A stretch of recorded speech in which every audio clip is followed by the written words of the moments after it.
আসসালামু আলাইকুম। আজকে অনেক সকাল, সকাল ঘুম থেকে উঠে গিয়েছি। আজকের ভিডিওটি মায়ের বাসা আর আমার বাসা মিলিয়ে থাকছে। আসসালামু আলাইকুম। কেমন আছেন আপনারা সবাই?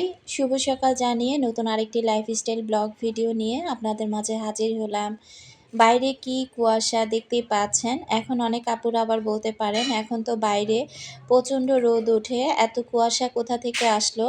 আসলে আমার এই ভিডিওটি কিন্তু একদম জানুয়ারি মাসের ছিল, সরি ডিসেম্বর মাসের ছিল। ডিসেম্বরের প্রায় ১৫ থেকে ১৬ তারিখের মধ্যে এই ভিডিওগুলো ছিল। তো যাই হোক, এদিক থেকে দেখেন এই শীতের মধ্যে আমার গাছে কিন্তু অনেক গোলাপ ফুল ফুটেছে। সেই সাথে কৈলাসের পাতাগুলো দেখতেও কিন্তু অনেকটা ভালো লাগছে। আর এদিকে কিন্তু লাকি বেম্বো গাছটা আমার মরে গিয়েছে।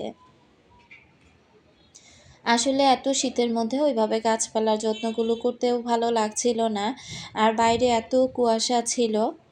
আজকে অনেকটা সকাল, সকাল উঠে গিয়েছি। মা যেহেতু বাসায় চলে যাবে, তো মা যেহেতু একা, একা যেতে পারবে না, আসলে আজকের ভিডিওতে কিন্তু আমার বাসা আর মায়ের বাসা মিলিয়ে ভিডিওটি থাকছে। ওই সময়তে কিন্তু বাচ্চাদের স্কুল বন্ধ ছিল, স্কুল কলেজ সব কিছুই বন্ধ ছিল। তো আমি মায়ের বাসায় যাব দেখে গতকালকে আমি তরকারিটা রান্না করে রেখেছিলাম। এখন খুব ভালো করে তরকারিটা গরম করে নিচ্ছি। তো জবা দেখা যায় দুপুরবেলা রাইস কুকারে ভাতটা রান্না করে নিলে আর কি হয়ে যাবে। তো এদিক থেকে আমি রুটি বানিয়ে নিচ্ছি। বাইরে যেহেতু প্রচুর পরিমাণে কুয়াশা পড়েছে, তো চিন্তা করলাম যে কুয়াশাটা একটু কেটে উঠুক, তারপর না হয় বের হই। আর এদিকে জবা জুঁই ঘুম থেকে উঠে যাবে। এরপর সবাই নাস্তা করে তারপর না হয় বাসা থেকে আর কি বের হব। তো মার সাথে আসলে যাওয়ার দরকার ছিল না। তো মা যে কিছু কেনাকাটা করেছে, তো দেখা যায় ৩-৪টা ব্যাগ আর কি হয়ে গিয়েছে। এরপর মায়ের পায়েও যেহেতু খুব বড়, বড় ঠোসা পড়েছে, তো মা আর কি হাঁটতে একটু মায়ের সমস্যা হচ্ছিল। তো এই কারণে আর কি মা বারবার বলতেছিল যে আমি যদি যেতাম তাহলে ভালো হতো। তো ঠিক আছে, পরে চিন্তা করলাম যে ঠিক আছে মাকে দিয়ে তারপর না হয় আমি চলে আসবো। আসলে থাকার কোনো চিন্তা ভাবনা নাই। তো আসতে, আসতেও যদি বিকেল হয়ে যায় সমস্যা হবে না, যেহেতু বাসায় তরকারিটা রান্না করাই আছে। আর এদিক থেকে আমি এই যে অফ ক্যামেরাতে বাকি যে রুটিগুলো সবগুলো রুটি কিন্তু আমি খুব সুন্দর করে বেলে নিয়েছি।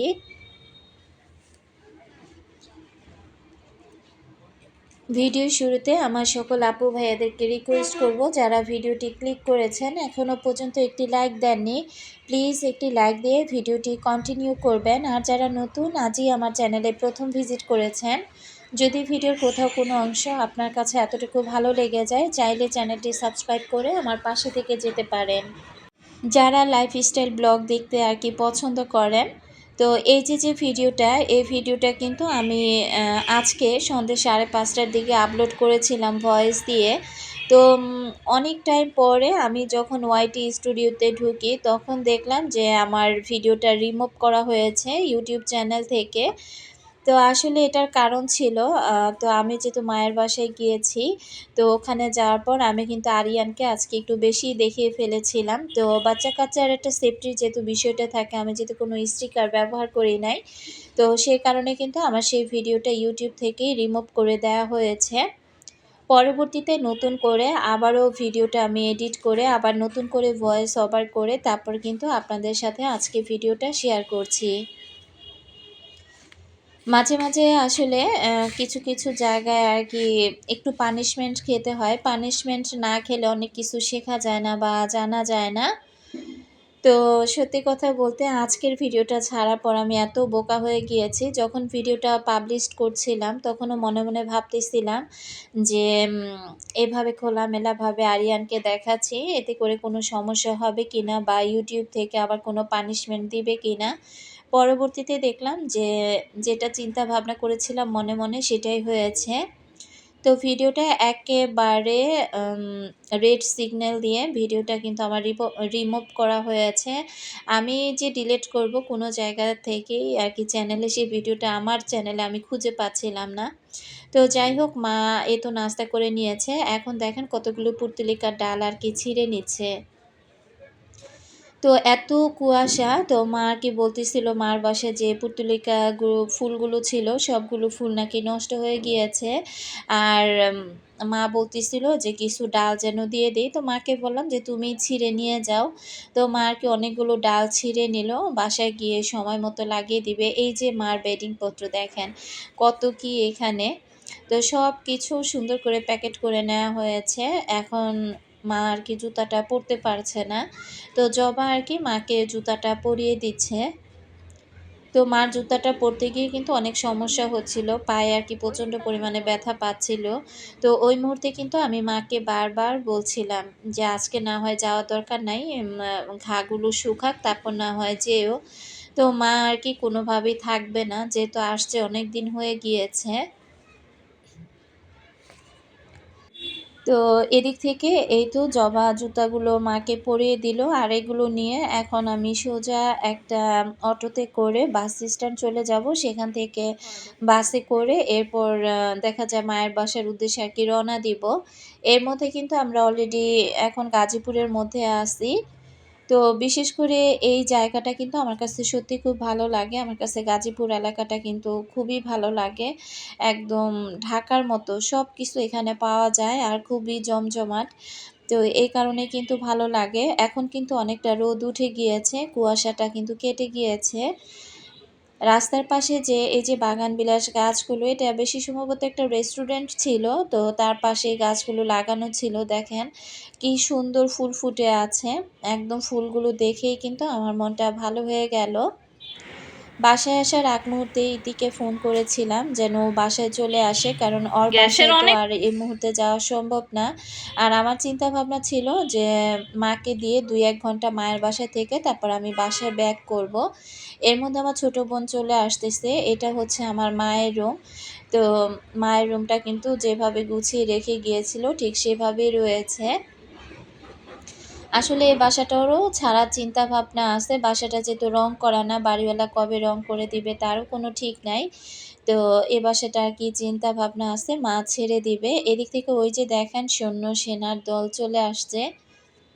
আমার ভাইয়ের ছেলে, ওই দিক থেকে আমার বোনের ছেলে, বোনের মেয়ে, ওরা কিন্তু চলে আসছে। অনেকদিন পর কিন্তু ইনায়াকে দেখতে পেলাম। তো আপনাদের সাথে তো একটা সময় ইনায়ার কত ভিডিও শেয়ার করেছি। এখন দেখা যায় মা এখানে চলে আসাতে ওইভাবে কিন্তু ইনায়াকে আর আপনাদেরকে দেখাতে পারি না। আর এই যে আমার বাবাটা, তো বাবাটাকে দেখেও কিন্তু খুব ভালো লাগছিল। অনেকদিন পর কিন্তু বাবাটাকে দেখতে পেলাম। এদিকে কিন্তু ইনেও তার ভাইকে খুব সুন্দর করে আদর দিচ্ছিল, আর মা আসার পর মার কোলে উঠে নানু নানু করতেছিল। তো খুব সুন্দর করে আর কি তাদের নানু নাতির আদর দেখছিলাম। তো মাকে কিন্তু খুব সুন্দর করে ও চুমু খেলো। এখন আমি বাবুকে নিচ্ছি। তো আমি আরিয়ানকে এখন কোলে নিয়ে একটু আদর করব। আসলে আমি এই সমস্ত জায়গার মধ্যে না আসলে স্টিকার দিতেই ভুলে গিয়েছিলাম। ফেসটা যেহেতু একেবারে সরাসরি দেখিয়েছি, তো এটাই একটা বড় ভুল করে ফেলেছিলাম। তো আসলে বাচ্চা-কাচ্চা বলেন বা ইউটিউবের অনেক কিছুই রুলস আছে, ওগুলো মেনে না মেনে ভিডিও করলে এভাবেই কিন্তু মাঝে, মাঝে একেকটা ধাক্কা খেতে হয় ইউটিউবে। তো আজকে যেহেতু আমি এটার পানিশমেন্ট খেয়েছি, পরবর্তীতে আর এই জিনিসটা হবে না। তো আরিয়ানকে আমি এত আদর করছিলাম, তো আমার এত মায়া লাগছিল আরিয়ানকে দেখে। ও একদম কুলে উঠে আমার বুকের মধ্যে কিন্তু একেবারে জড়িয়ে আছে। আর ওই দিক থেকে ভাইয়ের বউকে বলতেছিলাম যে আসছি সেই ১ ঘন্টা হয়ে গেল, এখনো পর্যন্ত কিন্তু ১ গ্লাস পানি পাই নাই।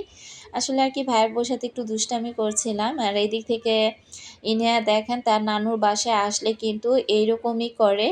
আর কি খাটের কোনো অস্তিত্ব থাকে না, বিছানার উপর উঠে এত দৌড়ঝাঁপ, দুষ্টামি, ফাজলামি করে। তো এদিক থেকে আমি আরিয়ানকে কুলে নিয়ে আর কি রিক্সায় কত টাকা ভাড়া দিয়েছি সেটি আমার ছোট বোনের সাথে আর কি একটু বলতেছিলাম।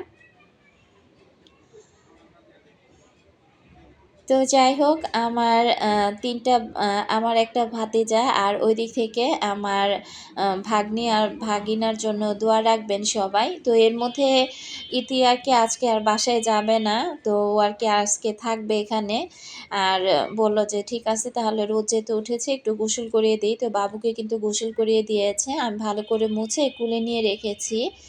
তো মা আর কি বলতেছিল একটু সরিষার তেল যেন গায়ে দিয়ে দিই। তো বললাম গাটা একটু শুকিয়ে গেলে তারপর সরিষার তেল দিয়ে ওকে জামা কাপড় পরিয়ে দিব। তো সে তো আমাকে দেখে বারবার শুধু তাকিয়ে থাকছে আর বারবার চিন্তা করতেছে যে এই মহিলাটা কে? একে তো কখনো দেখি নাই। আসলে সে জন্মের পর ওকে আপনাদের সাথে শেয়ার করেছিলাম। এরপর কিন্তু ওইভাবে আর শেয়ার করা হয় নাই। তো যাই হোক বাবাটাকে অনেকটা টাইম আদর সোহাগ করে এরপর ওকে জামাকাপড় পরিয়ে দিয়েছি। আর এখন এই তো আমরা চা আর বনরুটি কিনে নিয়ে আসছে নিচে থেকে। তো এটা দিয়ে আবার হালকা পাতলা একটু নাস্তা করে নিব। তো এই যে আরিয়ানকে কিন্তু রোদে শুইয়ে রেখেছি আর আমি বারবার বলতেছিলাম আমি চলে যাব, চলে যাব। আমার বোন, আমার মা সবাই বলতেছিল যে, "না আজকের দিনটা থেকে তারপর না হয় যাও।" আর এদিকে দেখেন মা কিন্তু রান্না-বান্না করে ফেলেছে। তো পায়ে ব্যথা থাকা অবস্থাও সে তার সংসারে ফেরার পর তার মনে হয় ব্যথা বিষ সবই চলে গিয়েছে। এখানে তরকারি রান্না করেছিল, তারপরে ভাজি করেছিল, বেগুন ভাজা করেছিল আরকি পাতাকপি ভাজি করেছিল। তো এগুলো দিয়ে এখন খাওয়া-দাওয়া করে নিচ্ছি। আর আমার ছোট বোন, আমার ভাইয়ের বউ কিন্তু শাড়ি পরেছে। আমাকেও বলেছিল বারবার আমি যেন শাড়ি পরি। আসলে আমার যেহেতু থাকার কোনো ইচ্ছাই ছিল না, এই কারণে কিন্তু আমি শাড়ি আর পরি নাই। তো আমি বারবার বলতেছিলাম যে, "না মেয়েরা বাসায়, আমি তাড়াতাড়ি চলে যাব।" তো পরবর্তীতে মা বারবার বলতেছিল যে, "আজকে রাতটা যেন থেকে যাই।" তো কি আর করা, সবার অনুরোধে পরে আজকের দিনটা আরকি মায়ের বাসাতেই ছিলাম। আচ্ছা, জান্নাতুল ফেরদৌস আইডি থেকে আপু কমেন্ট করেছিল, "আপু পুডিংটা দেখতে বেশ সুন্দর হয়েছে, রেসিপিটা দিও।" তো আপু অনেক আগের একটা ভিডিও আরকি দেখে গতকালকে কমেন্ট করেছে। আপুর উদ্দেশ্যে বলে দিচ্ছি, আপু অলরেডি পুডিংয়েরও একটা রেসিপি আমার ভিডিওতে শেয়ার করা আছে। আপনি চাইলে সেই ভিডিওটা দেখে নিতে পারেন। তো এখন চলে আসছি বিকেলবেলা বাজারে। এটা ছিল বিপিটিসির এদিকে। তো দেখেন দেশি হাঁস, দেশি মুরগি, ডিম এগুলো কিন্তু সবই দেশি। আর শাকসবজিগুলো এত টাটকা ছিল কি বলবো। তো দামটাও কিন্তু ভালোই ছিল ওই মুহূর্তে। তো মা এসে আরকি দুপুরে রান্নাবান্না শেষ করে খাওয়া-দাওয়া শেষ করে আমাকে বারবার বলল যে, "চল একটু বাজারে যাই।" তো যাই হোক এখন মা একসাথে ১০-১৫ দিনের বাজার আরকি করবে। তো বাজারগুলো করে আরকি মার সাথে একটু হেল্প করে বাসায় বাজারগুলো আরকি নিয়ে যাব। এখানে ঘুরে, ঘুরে মা অনেক কিছু কেনাকাটা করেছে। যদিও ওইভাবে হাট বাজারগুলো আর আপনাদের সাথে শেয়ার করিনি বা করবও না। টুকটাক যা দরকার তাই মা কেনাকাটা করে নিচ্ছে। তো আলুটা মা আরকি ৫ কেজি নিতে চেয়েছিল। পরবর্তীতে বললাম যে, "নতুন আলু শুকিয়ে যাবে। অল্প করে কিনো।" তো আরকি ২ কেজি আলু পরে আরকি কিনে নিয়েছে। তো এখানকার হাট বাজারগুলো কিন্তু একদম ফ্রেশ আর খুবই টাটকা, টাটকা। তো এগুলো হাট বাজার করে বাসায় আসতে, আসতে প্রায় ৭টা বেজে গিয়েছে। এসে দেখতে পেলাম যে মা আরকি নুডলসটাও দুপুরে রান্না করে রেখেছিল। এখন এই তো আমরা নুডলসটা সবাই খেয়ে নিচ্ছি। তো নুডলস খেতে, খেতে মায়ের বাসা থেকেই বিদায় নিলাম। সবাই ভালো থাকবেন, আমাদের জন্য দোয়া রাখবেন। আল্লাহ হাফিজ। আসসালামু আলাইকুম।